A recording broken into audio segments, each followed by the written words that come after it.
ಇದೇ check post ನೋಡಪ್ಪ, ನಲ್ಮಲ forest check post ಪಡ್ತಾ ಇದ್ರಾ?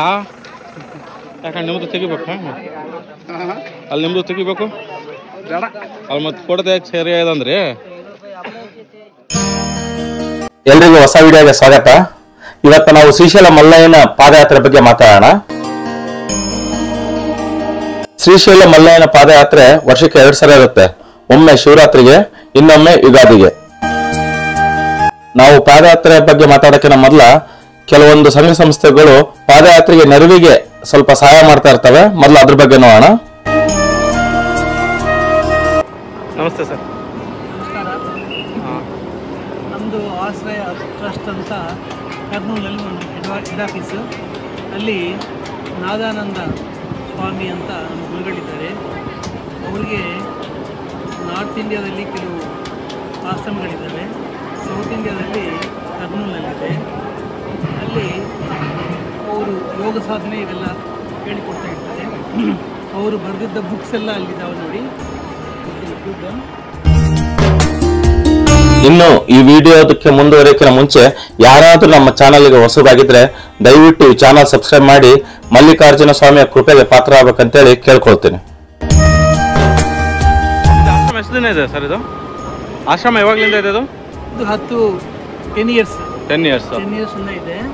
ಇಲ್ಲಿ 1 ವೀಕ್ವರೆಗೂ ನಾವು ಈ ಪಾದಯಾತ್ರೆಗಳಿಗೆ ಪಾದಯಾತ್ರೆ ಯಾರು ಮಾಡ್ತಾರೋ ಅವರೆಲ್ಲರಿಗೂ ಊಟ, ಆಮೇಲೆ ಔಷಧ, ಮಸಾಜ್ ಮಾಡಿ ನಮ್ಮ ಕೈಗೆ ಬಂದಕ್ಕೆ ಸೇವೆ ನಾವು ಮಾಡ್ತಾ ಇದ್ದೀವಿ. ಗುರುಗಳ ಆಶೀರ್ವಾದದಿಂದ ಈ ವ್ಯವಸ್ಥೆ ಎಲ್ಲ ಅವ್ರಿಗೆ ಮಾಡಿಕೊಡ್ತಾರೆ ಗುರುಗಳೇ. ಇದು 1 ವಾರ ಇರುತ್ತೆ ಫುಲ್ಲು? 1 ವಾರ. ಈ ಹೋಳಿ ಹುಣ್ಣಿಯಿಂದ ಯುಗಾದಿವರೆಗೂ? ಹೌದು. ಯುಗಾದಿಗೆ 2 ಡೇಸ್ ಮುಂಚೆ ಕ್ಲೋಸ್ ಆಗುತ್ತೆ. ಯಾಕೆ ಜನ ಅಲ್ಲಿ ಹೋಗ್ತಾರೆ, ಇಲ್ಲಿ ಯಾರು ಇರಲ್ಲ. ಬಿಫೋರ್ ದಟ್ ಹೋಗುವವರಿಗೆ ಈ ಥರ ಒಂದು ವ್ಯವಸ್ಥೆ ಮಾಡಿಕೊಟ್ಟಿದ್ರು.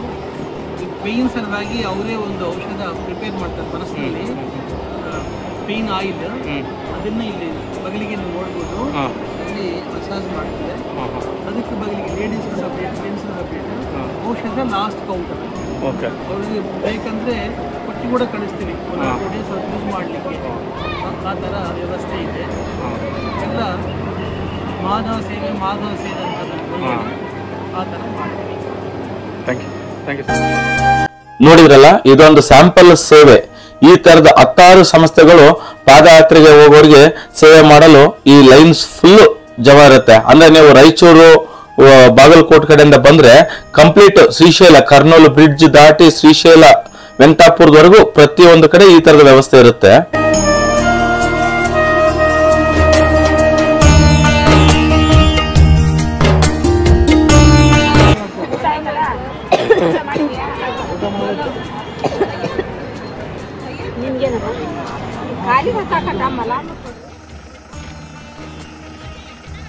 ಇಲ್ಲ, ಚೆಕ್ ಮಾಡ್ತಾರೆ.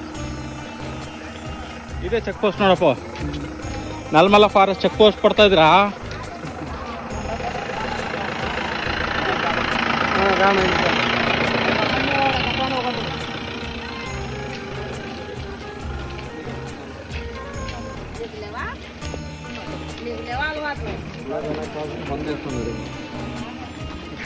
ఏం చెక్ చేస్తారక్క? ఏమన్నా వేడీలు గుట్టకాలు ఉంటే కదా తీసుకోండి. లేకుంటే మా దగ్గర ఏం లేదు. ఎలాగని మీరు నిలబెట్టారు కదా, మీ పని మీరు చేసుకోవాలి. Thanks sir.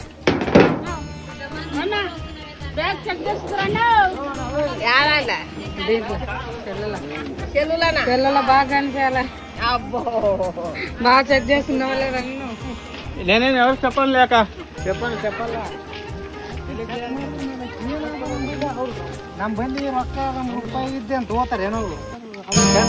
ಈ ಕಾಡಿನ ಪಾದಯಾತ್ರೆ ಸ್ಟಾರ್ಟ್ ಆಗೋದು ವೆಂಕಟಾಪುರದಿಂದ. ವೆಂಕಟಾಪುರ ಆತಂಕೂರ್ಲಿಂದ 7 ಕಿಲೋಮೀಟರ್ ದೂರದಲ್ಲಿರುತ್ತೆ.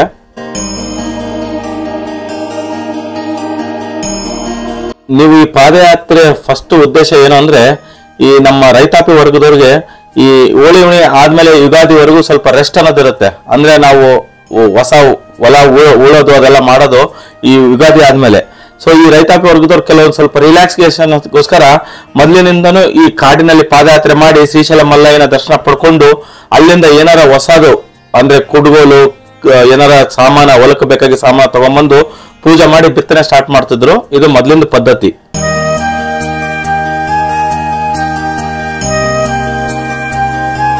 ನಾವು ಈ ಶ್ರೀಶೈಲ ಮಲ್ಲಯ್ಯನ ಪಾದಯಾತ್ರೆ ವೆಂಕಟಾಪುರದಿಂದ ಶ್ರೀಶೈಲ ಮಲ್ಲಿಕಾರ್ಜುನವರೆಗೂ 48 ಕಿಲೋಮೀಟರ್ ಆಗುತ್ತೆ. ಆ 48 ಕಿಲೋಮೀಟರ್ ಪೂರ 7 ಗುಡ್ಡ ದಾಟಿ ಇಳಿತೀವಿ. ಈ ಪಾದಯಾತ್ರೆ ಹೋಗೋದಕ್ಕೆ ಯಾವ್ದೋ ತರದ ಏಜ್ ರಿಸ್ಟ್ರಿಕ್ಷನ್ ಇರಂಗಿಲ್ಲ. ಚಿಕ್ಕ ಮಕ್ಕಳು 2 ವರ್ಷ 3 ವರ್ಷದ ಹುಡುಗರ್ಲಿಂದ ಹಿಡಿದು 70-80 ವರ್ಷದ ಮುದುಕರವರೆಗೂ ಇರ್ತಾರೆ. ಇಲ್ಲಿ ಪಾದಯಾತ್ರೆ ಕಾಡಿನ ಒಳಗೂ ಸಹಿತ ಸೇವೆ ಮಾಡಲು ಎಲ್ಲೆಲ್ಲಿಂದನೋ ಜನ ಬಂದಿರ್ತಾರೆ.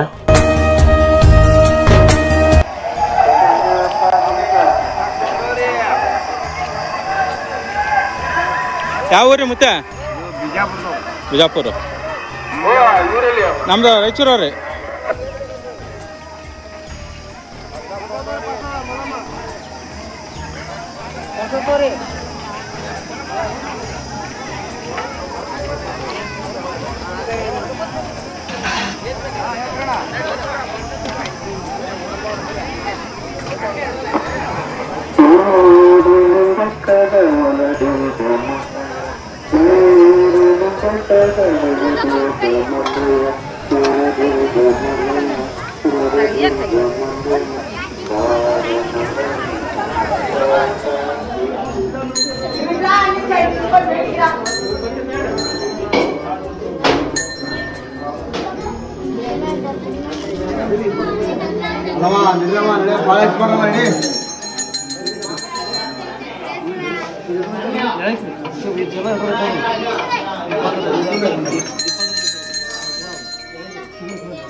ಈ ಕಾಡಿನ ಮಧ್ಯದಲ್ಲೂ ಕೆಲವೊಂದು ಕಡೆ ದೇವಸ್ಥಾನ ಬರ್ತವೆ.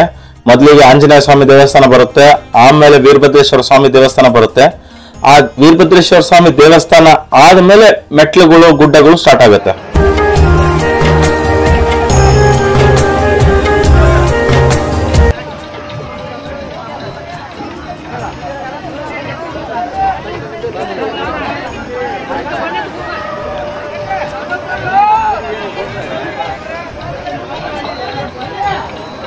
ಯಾವ ಊರಿ ಮತ್ತೆ? ಯಾವ ಊರು? ಗದಗ ಜಿಲ್ಲೆ. ಹೊನ್ನೂರು.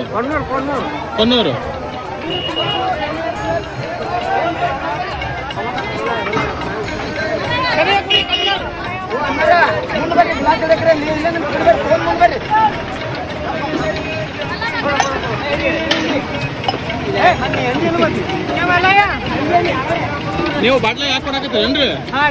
ಅಲ್ಲೇ ಮಾರಾಕತ್ತಾರ ಅವ್ರು 50 ರೂಪಾಯಿಗ. ಅವ್ ಕಾಡಿನ ಮಂದಿ ಅಲ್ಲಿ ದಾರ್ಯಾಗ 50 ರೂಪಾಯಿ ಮಾರಾಕತ್ತಾರ. ಕೊಡ್ರಿ. ಅಲ್ಲಿ ತಗೋಬೇಡ್ರಿ ನೀವು. ಮಲಯ ಅಲ್ಲಿ ಹೋಗಿಡ್ರಿ. ಮಲಯ ಅದು ತಗೋರಿ. ಅಲ್ಲಿ ಕೊಡ್ರಿ. ಫೋನ್ ಮಾಡ್ಲಿ.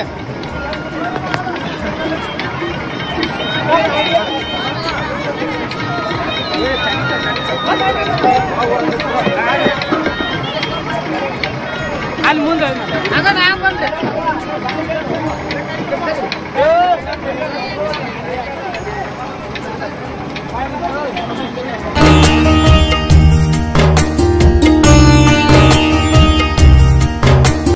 ಯಾವ ಊರಿ ಮತ್ತೆ? ಯಾವ ಊರು? ಇಟ್ನಾಳ.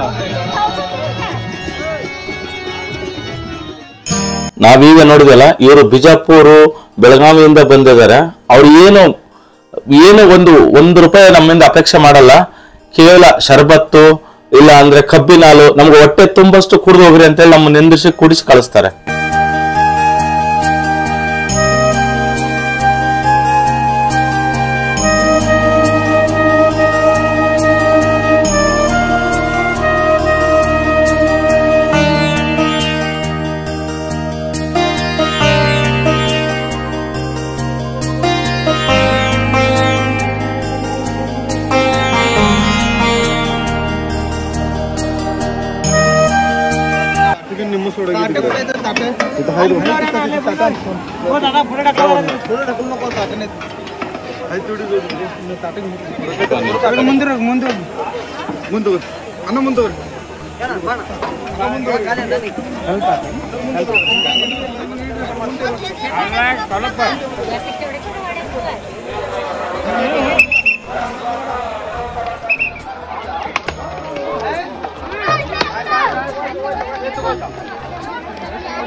ಇಲ್ಲಿ ರಾಜಗೋಪುರ ಮೆಟ್ಟಲ ಮೇಲೆ ಒಂದು ಕಾಯಿ ಹೊಡೆದು ದೇವ್ರನ್ನ ನೆನೆಸ್ಕೊಂಡು ನಡೆಯಕ್ಕೆ ಸ್ಟಾರ್ಟ್ ಮಾಡಿದ್ರೆ ಕಂಪ್ಲೀಟ್ ಒಂದು ರಾತ್ರಿ ಅಂದ್ರೆ 14 ಗಂಟೆ ಕಂಟಿನ್ಯೂಸ್ ಆಗಿ ನಡೆದ್ರೆ ನಾವು ಹೋಗಿ ಶ್ರೀಶೈಲ ಮುಟ್ತೀವಿ.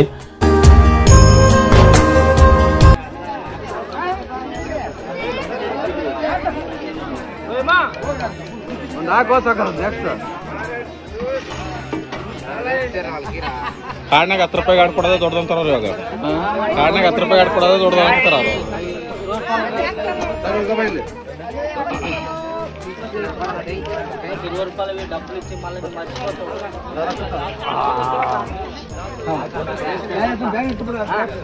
ಯಾಕಂದ್ರೆ ನಿಮ್ದು ತೆಗಿಬೇಕು, ಅಲ್ಲಿ ನಿಮ್ದು ತೆಗಿಬೇಕು, ಅಲ್ಲಿ ಮತ್ತೆ ಕೊಡದೆ ಸೇರಿ ಇದಂದ್ರಿ.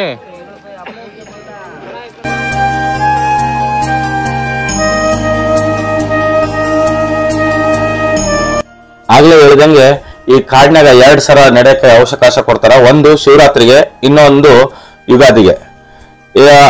ಇದರಿಂದ ಒಂದು ಕತೆ ಇದೆ. ಶಿವರಾತ್ರಿ ಟೈಮಲ್ಲಿ ನಡೆಯೋರೆಲ್ಲ ಶಿವಭಕ್ತರು, ಮತ್ತೆ ಯುಗಾದಿ ಟೈಮಲ್ಲಿ ನಡೆಯೋರೆಲ್ಲ ಭ್ರಮರಾಂಬಿಕಾ ಭಕ್ತರು ಅಂತೇಳಿ ಒಂದು ಹಿಂದಿನಿಂದ ಪದ್ಧತಿ. ಏನೋ ಇಂದ ಶಿವಗೆ ಮತ್ತೆ ಪಾರ್ವತಿಗೆ ಜಗಳ ಆದಾಗ ನನ್ನ ಭಕ್ತರು ಜಾಸ್ತಿ ನಿನ್ನ ಭಕ್ತರು ಜಾಸ್ತಿ ಅಂತ ಜಗಳ ಆದಾಗ ಈ ತರದೊಂದು ಕಂಡೀಷನ್ ಆಗಿತ್ತಂತೆ. ನಾವು ರಾತ್ರಿ ಎಲ್ಲ ನಡೆದು ಬೆಳಿಗ್ಗೆ 5 ಗಂಟೆಗೆಲ್ಲ ಭೀಮನ ಕೊಳ ಬರ್ತೀವಿ. ಈ ಭೀಮನ ಕೊಳದ ಒಂದು ವಿಶೇಷ ಏನಂದ್ರೆ ಇದು ಮಹಾಭಾರತ ಕಥೆಯನ್ನ ಇಲ್ಲಿ ಹೇಳ್ತಾರೆ. ಏನು ಅಂದ್ರೆ ಈ ಪಾಂಡವರು ಕಾಡಿನಲ್ಲಿ ವನವಾಸ ಮಾಡ್ಬೇಕಾದ್ರೆ ನೀರ್ ಸಿಗ್ತಾ ಇರಲ್ವಂತೆ ಕುಡಿಯೋದಿಕ್ಕೆ. ಆವಾಗ ಭೀಮ ಒಂದು ಗದೆಯಿಂದ ತಗೊಂಡು ಒಂದು ಬಂಡೆನ 2 ಪೀಸ್ ಮಾಡಿರ್ತಾನೆ. ನಾವ್ ಏನಾರ ಈ ಭೀಮನ್ ಕೊಳದ ಮೇಲೆ ನಿಂತು ನೋಡಿದ್ರೆ ಕಂಪ್ಲೀಟ್ ವಿ ಶೇಪ್ ಅಲ್ಲಿ 2 ಗುಡ್ಡ ಬೇರೆ ಆಗಿದ್ದು ಕಾಣಿಸುತ್ತೆ. ಸೊ ನಾವು ಒಂದು ಕಡೆಯಿಂದ ಇಳಿದು ಇನ್ನೊಂದು ಕಡೆ ಹತ್ತಬೇಕು. ನಾವು ಪಾದಯಾತ್ರೆ ಕೊನೆಯ ಪ್ಲೇಸು ಕೈಲಾಸ ದ್ವಾರ. ಕೈಲಾಸ ದ್ವಾರ ಅಂದ್ರೆ ಶಿವನ ಆಲಯ. ಕೆಲವೊಂದು ಕಡೆ ಪ್ರಾಣೇಶ್ವರು ಹೇಳ್ತಾರೆ ಎಲ್ಲರ ಟ್ರಿಪ್ಪಿಗೆ ಹೋಗ್ಬೇಕಾದ್ರೆ ಏನೋ ಪ್ಲಾನ್ ಇರ್ಲಾರ ಹೋಗ್ಬೇಕು ಅಂತೇಳಿ. ಆ ತರದ ಟ್ರಿಪ್ ಈ ನಮ್ಮ ಶ್ರೀಶೈಲ ಪಾದಯಾತ್ರೆ. ನಾವು ಬೆಂಗಳೂರಲ್ಲಿ ಕೆಲಸ ಮಾಡ್ಬೇಕಾದ್ರೆ ಅಲ್ಲಿ ಇಲ್ಲಿ ಟ್ರೆಕ್ಕಿಂಗ್ ಹೋಗೋಣ ಅಂತ ಇರ್ತಾರೆ. ಆದ್ರೆ ಜೀವನದಲ್ಲಿ ತುಂಬಾ ಭಕ್ತಿಯಿಂದ ಕೂಡಿರೋ ಟ್ರೆಕ್ಕಿಂಗ್ ಅಂದ್ರೆ ನಮ್ಮ ಈ ಶ್ರೀಶೈಲ ಪಾದಯಾತ್ರೆ. ಜೀವನದಲ್ಲಿ ಒಮ್ಮೆ ಆದ್ರೂ ಹೋಗಿ ಬರ್ಬೇಕು ಇಲ್ಲಿಗೆ.